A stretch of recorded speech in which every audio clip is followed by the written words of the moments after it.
Os constantes escândalos no governo brasileiro fizeram da política quase um sinônimo de corrupção.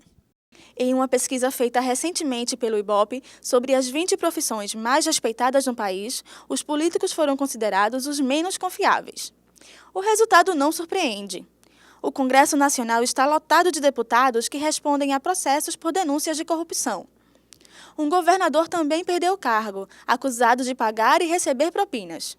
No Brasil, até um presidente sofreu processo de impeachment e teve que renunciar ao cargo por causa de acusações de corrupção.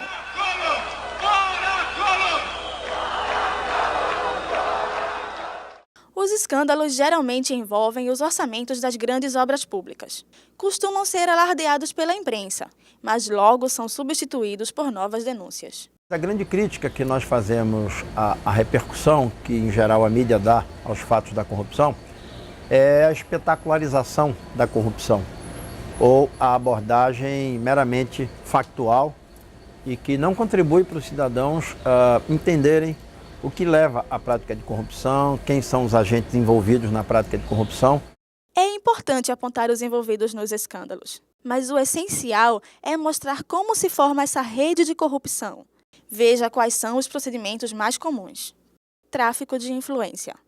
É o uso do poder econômico ou da importância de um cargo para influenciar as decisões do governo em benefício próprio. Eu quero que um processo seja mais agilmente julgado. Então, se movem as pessoas certas para que aquilo ali tenha um privilégio, aquele processo tenha um privilégio, tenha um tratamento especial, entre aspas, e que, consequentemente, tenha mais agilidade. Então, você mobiliza as pessoas de maneira a traficar a influência e, consequentemente, ter a resposta mais ágil daquele determinado objetivo.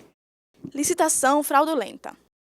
Quando o Estado precisa adquirir um bem ou um serviço, ele abre uma concorrência, chamada de licitação, para escolher a empresa que oferece o melhor produto pelo menor preço. As fraudes ocorrem quando os empresários encontram formas de trapacear as regras da concorrência. Por exemplo, a prática de combinar preços, né?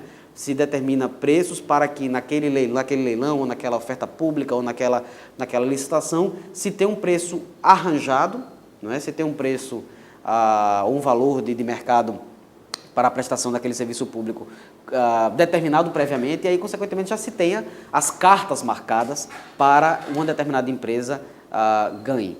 Superfaturamento de obras públicas. As empresas contratadas para fazer obras públicas apresentam orçamentos com valor maior do que o valor que será gasto. Então, se diz que tem uma determinada qualidade e se tem uma qualidade inferior. Essa é uma forma. Se diz que realizou um determinado serviço e, na verdade, o fez ou de maneira parcial, de maneira incompleta, ou de forma absolutamente descuidada. Então, também é uma maneira de você haver, digamos, essas práticas.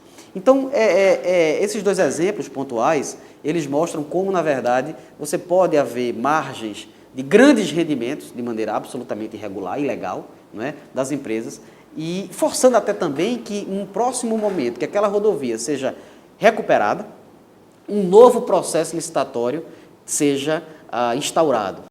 Lavagem de dinheiro. É o recurso utilizado para que o dinheiro ganho ilegalmente possa ser investido.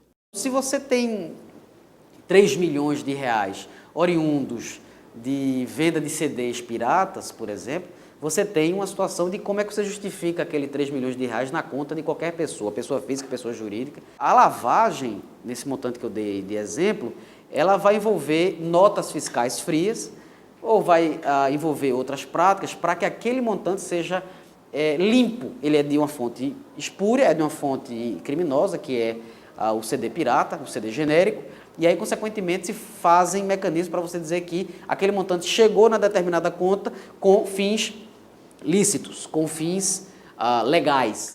Embora esteja muito identificada com a política e a administração pública, a corrupção envolve uma associação direta com a iniciativa privada. Não há um caso único de corrupção na administração pública que não tenha, de um lado, o agente público, que participa, que facilita, que favorece a corrupção, e o agente privado, que vai se apropriar daqueles recursos que foram desviados na compra de medicamentos, numa reforma de escola, na construção inacabada de uma maternidade, numa obra de saneamento que não é concluída.